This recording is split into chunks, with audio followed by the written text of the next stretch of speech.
O Tá na Rede de hoje vai falar do mundo da pós-modernidade. Ansiedades, medos, tristezas, depressões, mas também vai falar das oportunidades, das metamorfoses pelas quais vamos passar e que vai mudar o modelo de civilização.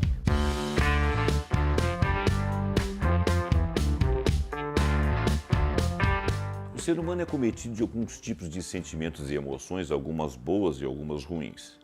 Desde os primórdios, os homens sempre fizeram apelo à tecnologia para poder controlar o ambiente. A invenção do fogo, construção de cidades, construção de indústrias, pesquisa ao núcleo da matéria, domínio da energia.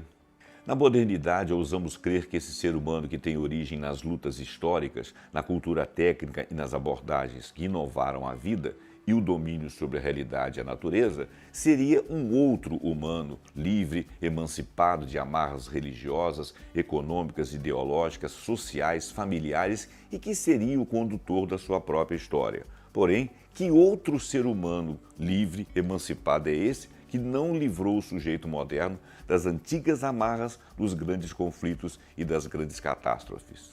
Estamos na pós-modernidade. Os sentimentos da agora são urgências, excessos, individualismos, fluidez nas relações.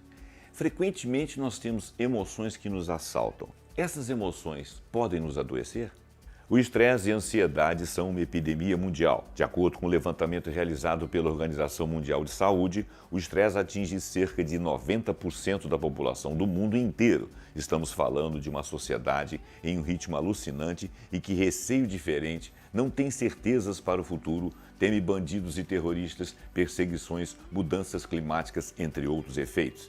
Devido a este montante de medos, o estresse se perpetua e se compõe de fatores como insatisfação, irritabilidade, ansiedade elevada, fadiga, hostilidade, sintomas depressivos ou tristeza constante.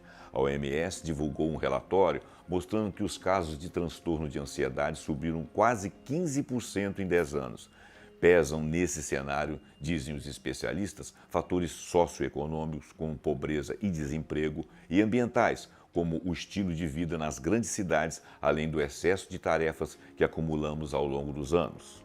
Zygmunt Bauman, filósofo e sociólogo, afirma que o mundo está estreitamente envolvido na rede de interdependência. Por isso, nada que os outros façam ou possam fazer nos deixa seguros de que não afetará nossas esperanças, nossas chances e sonhos.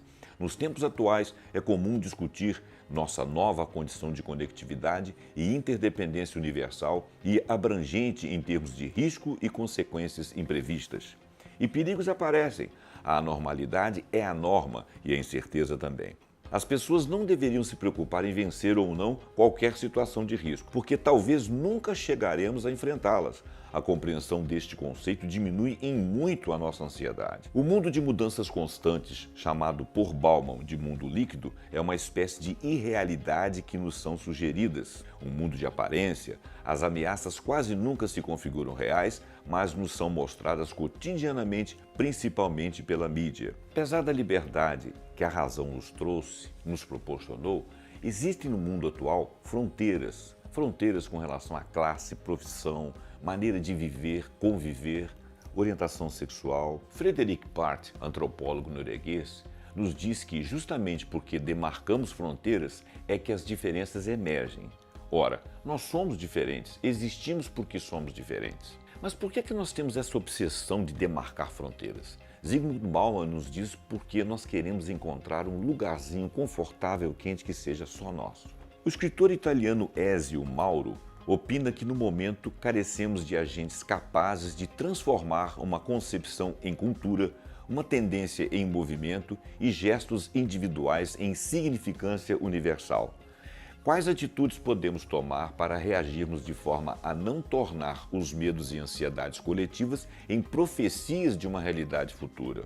O sociólogo Ulrich Beck, em seu texto Sociedade de Risco, defende que nós estamos vivendo na sociedade em que o perigo está iminente a qualquer momento. No entanto, este risco nem sempre é real. Para Beck, as mudanças climáticas não são uma catástrofe apocalíptica, mas sim um processo de catástrofe que irá gerar um processo de transformação do estado atual. A mudança tem capacidade de nos levar a outros desenvolvimentos, leis, negociações, tecnologias, países, fronteiras, mas sem restrição à sociedade e sem políticas lineares. A metamorfose que Beck sugere é aquela em que nós viéssemos a desenvolver trabalhos e fôssemos agentes de mudanças para as pessoas, para a sociedade e não para os indivíduos. Pierre Levy, filósofo e sociólogo, nos traz: ninguém sabe tudo. Todo mundo sabe algo. Formar e reformar coletivos inteligentes é a arma do conhecimento. Ele declara que, ao invés de nos queixarmos de um futuro apocalíptico dominado por máquinas, é mais interessante usar estas máquinas para a humanidade pensar, onde cada um colabora com um conhecimento individual a favor de um objetivo coletivo. Edgar Morin, o grande pensador atual da complexidade, diz que não podemos desprezar os movimentos periféricos, aqueles que acontecem nos subterrâneos da sociedade, saltos evolutivos em direção a mais democracia, ecologia e justiça são prováveis. John Lennon tem uma frase muito interessante: vida é aquilo que acontece enquanto fazemos planos. Isso nos remete ao tempo atual que vivemos. Ansiedades, angústias, medos são sentimentos que nós não necessariamente vamos vivê-los, mas ele continua no imaginário coletivo. Eckhart Tolle nos diz exatamente isso. Nós passamos a maior parte do nosso tempo pensando no passado ou pensando no futuro e esquecemos do presente. Alan Watts, filósofo britânico, pontua: nós vivemos em uma cultura totalmente hipnotizada pela ilusão de tempo, no qual o chamado presente é sentido como uma pequena linha entre o todo-poderoso passado e o absurdamente importante futuro. Diante desses dois paradigmas, o ser humano, em frente às suas ansiedades, se sente em paz em um ambiente totalmente controlado, ou seja, planejado por ele mesmo, pois nele há uma ordem que a mente é capaz de entender. No ambiente natural, há uma ordem incompreensível, que para a mente se parece com o caos, e além das categorias mentais de bom e mal, ordem e desordem. Nele, o ser humano é parte do meio e não o dono, como em um ambiente em que ele é o criador. Por isso, o desconforto. Contudo, o surgimento dessa desestabilização e o resultante colapso de um sentido definido mentalmente podem se tornar a abertura para uma ordem superior. Desta forma, nós vivemos no caos. Bom, mas a metamorfose que está sendo proposta ou que está sendo concebida, ela é exatamente a união de vários agentes para modificar essa realidade. Essa metamorfose, ela pode nos transformar em uma outra civilização, sem que nós estejamos estritamente dentro de um sistema controlado. Ao contrário, nós vamos ser agentes individuais e coletivos da mudança da sociedade. O Tá na Rede fica por aqui. Se você gostou, você curte, você compartilha, você acompanha a gente aqui e até o próximo vídeo.